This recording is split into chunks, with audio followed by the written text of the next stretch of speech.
दोस्तों नमस्कार। Open secret YouTube channel में आपका स्वागत है। मैं हूं आपका दोस्त आशीष चांद।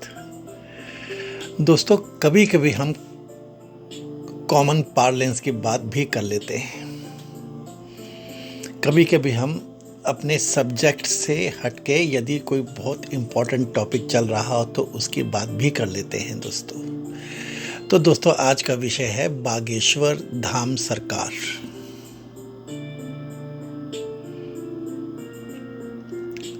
हम प्रोफेशनल्स हैं, हमें अपनी बात रखनी चाहिए। दोस्तों जब हम आजकल ये सुनते हैं इनके बारे में तो पहला प्रश्न जो हमारे दिमाग में आता है कि पंडित धर्मेंद्र कृष्ण शास्त्री खुद कब मीडिया में आए। वो तो नहीं आए। 12 साल से कथावाचक हैं वो। 12 साल से वो ये सनातन रूपी काम कर रहे हैं। वो ऐसे बिल्कुल भी नहीं है जैसे दसियों रिलीजनिस्ट्स टीवी में आते हैं, टीवी में अपनी कवरेज करते हैं, टीवी में उनकी स्लॉट्स होती हैं, घंटे घंटे भर के प्रोग्राम होते हैं और बहुत सारा रुपया पैसा वो मीडिया वालों को भी देते हैं। वो तो अपना अलग काम कर रहे थे। तो क्या हुआ पिछले 4-5 दिन में कि वो मीडिया में इतने जोर शोर से आ गए। दूसरा प्रश्न उठता है किसने उन्हें फेमस कर दिया।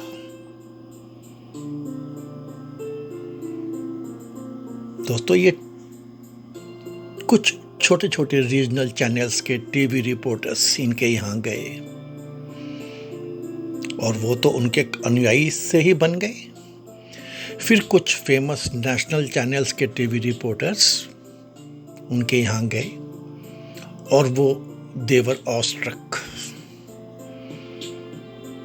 वो तो उनकी महिमा, उनके ये कार्य देख के खुद ही उनके सपोर्टर्स जैसे बन गए। लेकिन जब ये वापस आए अपने ऑफिसेज में तो जो संपादक था वहाँ पे उनके, वो बहुत गुस्सा हुए।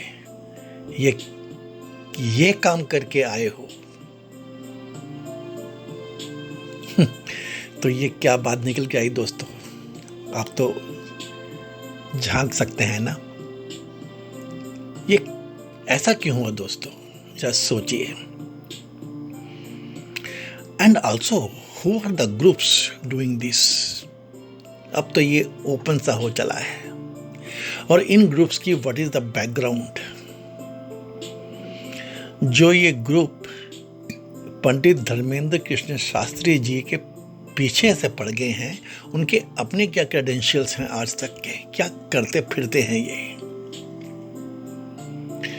और यदि हम धर्मेंद्र कृष्ण शास्त्री जी की बात करें तो क्या उम्र है इनकी, 26 साल, 27 साल, 28 साल, ऐसा कुछ सुनने में आता है। क्या बैकग्राउंड है इनकी। बचपन से ही इन्होंने पढ़ाई की है, ध्यान किया है, तपस्या की है। देश के अच्छे बड़े गुरुओं के साथ रह के इन्होंने अध्ययन किया है। क्या फैमिली है इनकी। हाँ, फैमिली में भी मालूम पड़ता है कि इनके दादाजी, इनके पिताजी इस तरह के ही कार्यों में लगे हुए थे। आज तो इनकी तपस्या और इनकी सिद्धि की बात समझ में आती है। दोस्तों जब भी हम सिद्धि की बात करते हैं ना तो एक ही क्वेश्चन योग पतंजलि में भी पढ़ने में आता है कि शुरू में सिद्धि आने पे योगी बहक ना जाए। चलिए, ये काम पिछले 3-4 साल से कर रहे हैं, कथा 12 साल से, और ये जो लोगों की सेवा करते रहते हैं वो ऐसे। दोस्तों यहाँ एक सवाल और समझने वाला है। It is some pointers about the religion conversion. दोस्तों, conversion is a world wide phenomena. Basically it is a war between Christianity and Islam. It continues all over the globe for a number game. ये कहाँ होता है? The background, the canvas is always poverty, danger of life, or grave risk to life of people staying there. Bhukmari and social excesses on people. ये है इसका canvas. इसकी खबरें दुनिया भर से आती ही रहती हैं. इवन जो वार टॉर्न एरियाज हैं वहाँ भी ये कन्वर्जन्स चलते रहते हैं. बैकवर्ड कम्युनिटीज़ जो हैं, जो रिमोट एरियाज़ हैं, जो वहाँ पर ट्राइबल पीपल हैं, और जो अनडेवलप्ड सोसाइटीज़ हैं, वहाँ पे ये कन्वर्जन्स पूरी दुनिया में चलती रहती हैं. हम पूरी दुनिया की बात ना करें दोस्तों, इंडिया की ही बात करें तो हमारे देश में भी ये एक ज्वलंत इशू है कितने वर्षों से. और पंडित धर्मेंद्र कृष्ण शास्त्री ने हाल ही में 150 परिवारों का घर वापसी करवाई है अपने एरिया में, जो अपने में एक अनडेवलप्ड बैकवर्ड एरिया है. दोस्तों, भारत की स्थिति पता कैसी है, या भारतीयों की स्थिति पता कैसी है दोस्तों? ये ऐसा कुछ है कि जैसे एक सेब का बहुत बड़ा बागीचा है और यहाँ के सारे सेब जो है ना फ्री ऑफ कॉस्ट है. ऐसी है भारतीयों की कंडीशन उस सेब की तरह. ये सारे जो सेब हैं दोस्तों, ये हम लोग जो हैं, भारतीय जो हैं, इंडियंस जो हैं, इनको कोई खा ले, कोई बेच दे. बस इनमें एक स्टिकर लगा दो, अपना एक छोटा सा लेबल लगा दो, तो वो सेब उसका हो गया. आजकल देखते हैं ना दोस्तों, फलों पे, रेड़ियों पे भी स्टिकर लगे होते हैं छोटे छोटे. बस यही है हमारी कंडीशन. और ये स्टिकर्स दोस्तों या हरे रंग के हैं या सफ़ेद रंग के हैं. Just put the label and the Apple is yours. पूरी मार्केट में तुम इसके साथ जो मर्जी करो, इसको खा लो या इसको एक्सपोर्ट कर दो. और दोस्तों, अब ये जो मीडिया है ये बार बार मेंटलिज्म की बात क्यों कर रहा है?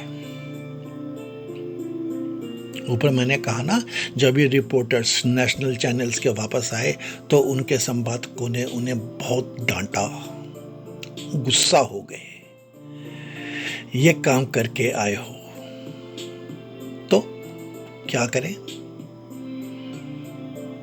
ये तो बस इल्यूजनिस्ट की बात करने लग पड़े पहले, देन दे फंबल्ड अप. अब ये सोच रहे हैं मेंटलिज्म की बात करो. दुनिया में, हमारे देश में भी बहुत सारे मेंटलिस्ट्स हैं. ये बस इतना ही जानते हैं. कुछ कंफ्यूज तो करना ही है लोगों को. ये एक छोटा सा जंबो है, इसको ट्राई करते रहते हैं. और दोस्तों, हमें यह मालूम होना चाहिए कि पूरी दुनिया जो है, it has been tormented, it is being tormented by terrorists, and that is one very big thing. दुनिया भर के लोग जो है ना दोस्तों, वो तो इससे डिस्टर्ब्ड हैं. लेकिन उसके अलावा most nations in the world and our country, they are disturbed by 3 forces. ये फोर्सेस दोस्तों पूरे दुनिया में कॉमन है. एक को तो जानते हैं हम, उनको हर जगह कहा जाता है लेफ्टिस्ट्स, जो देश के विरुद्ध चल रहे होते हैं. इनकी अपनी एक चाल होती है. Generally they are communists by by their thought. ये चाइना और रशिया में एक समय इनकी एक थॉट थी और इनके बहुत सीजन्ड मेथड्स हैं। और दूसरे हैं दोस्तों जिन्हें कहा जाता है शॉर्ट में लिबरल्स। ये एक अलग सी कौम है। ये कहते हैं हम तो लिबरल्स हैं, हम मतलब फॉरवर्ड थिंकिंग लोग हैं। और एक है दोस्तों जिनको कहा जाता है कटमुल्लास। ये भी झूठे से कहते हैं हम तो इस्लाम को फॉलो कर रहे हैं, जो असल में ऐसा कुछ भी नहीं कर रहे होते हैं। ये अपने ही चाल चल रहे होते हैं। जनरली सारी सोसाइटीज़ को इंटरनली ये तीन बहुत डिस्टर्ब कर रहे हैं आज की तारीख में।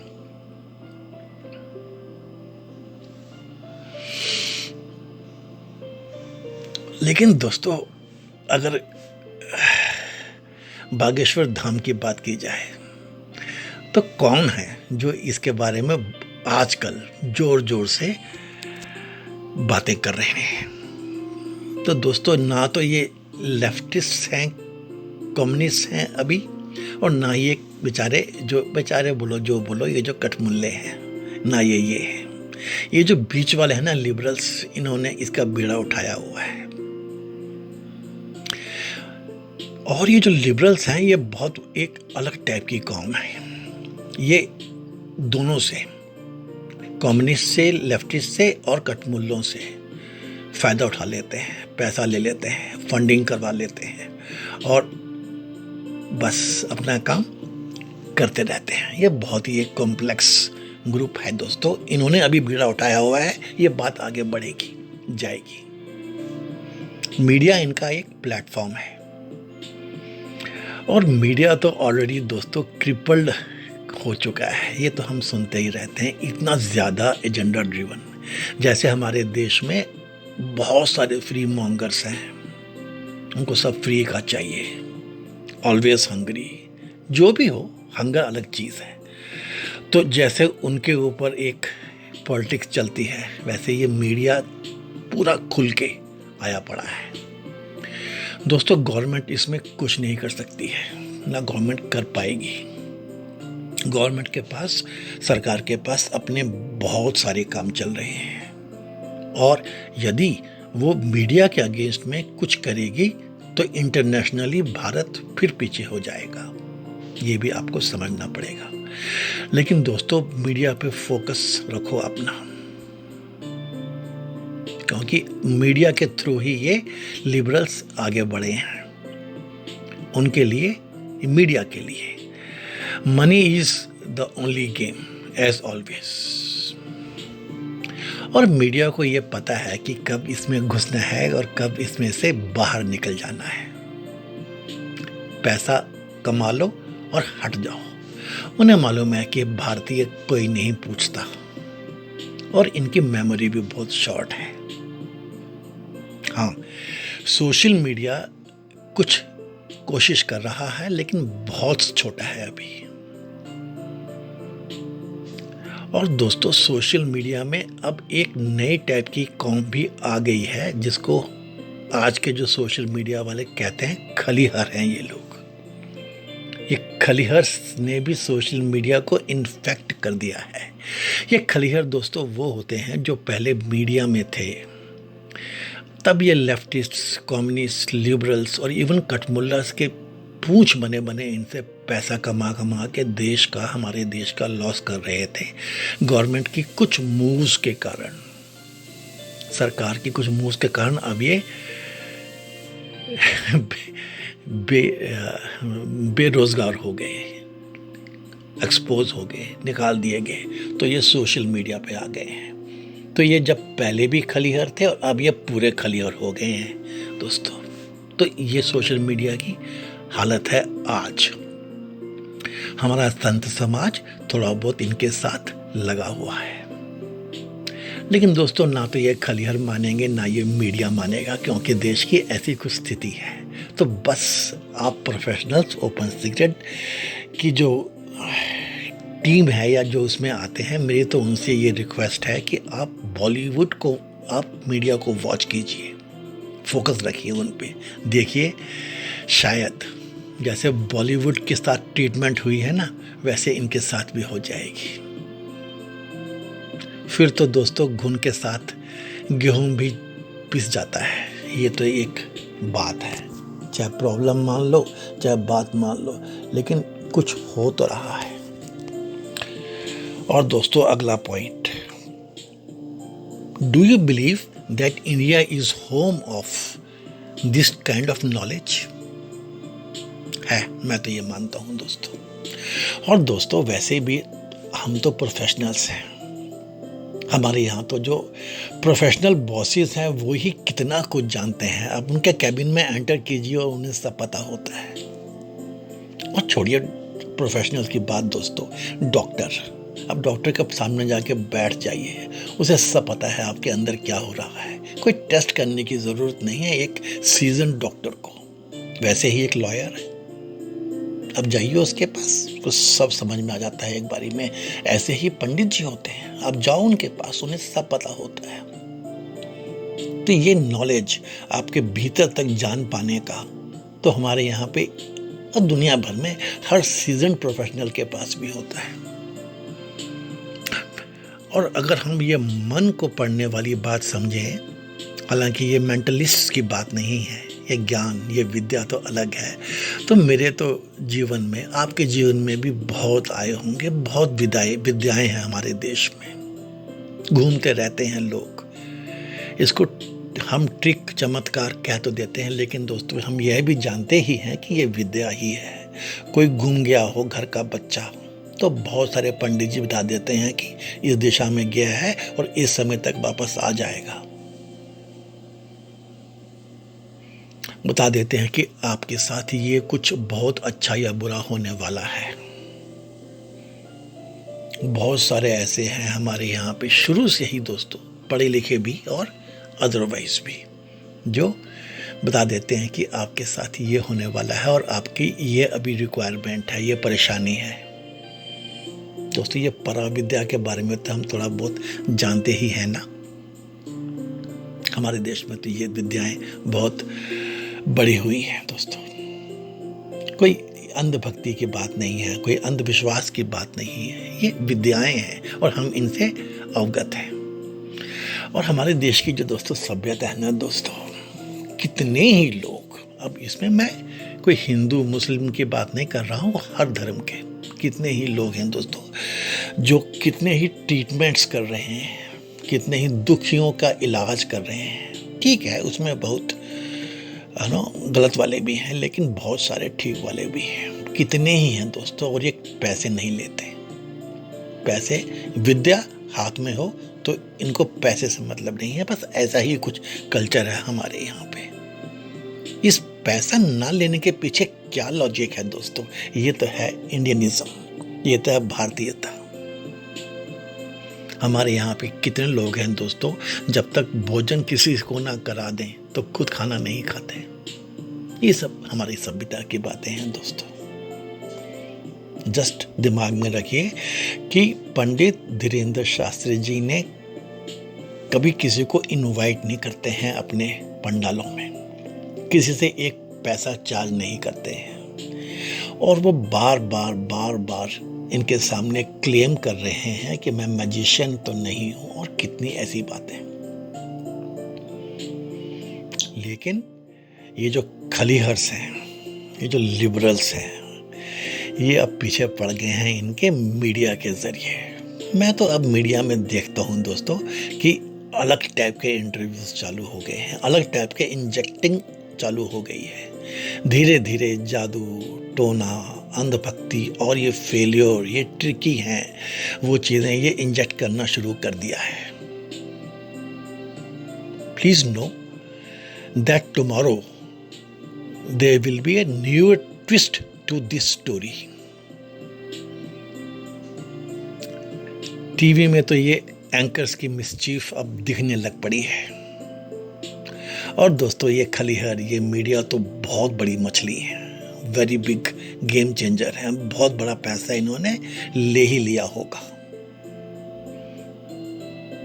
बहुत सारे जो बाकी हैं राइटिस्ट हैं, they feel Dhirendra Dhirendra Acharya may not be framed. Please watch. कुछ कर सकते हैं तो कीजिए, अपना दिमाग रखिए.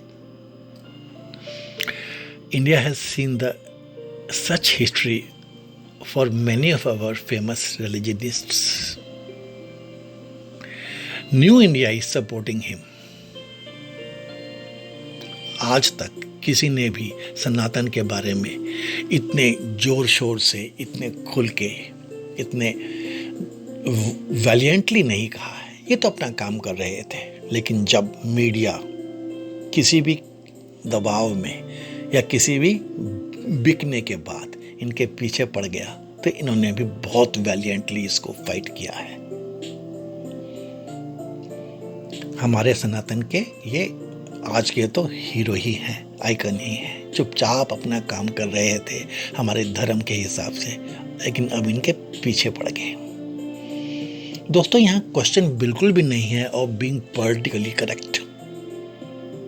You know, the question is not having dubious mindsets and getting confused between being a secular or a nationalist. ऐसा कोई क्वेश्चन नहीं है दोस्तों. सनातन encompasses all thoughts, all people with love and compassion. Sanatan gives space and respects space for all beings. बस इसी के साथ मैं अपना ये वीडियो समाप्त करता हूँ. आई होप आप इसको लाइक करेंगे, शेयर करेंगे और इस विचार में अपने विचार भी जोड़ेंगे. धन्यवाद. Thank you, friends.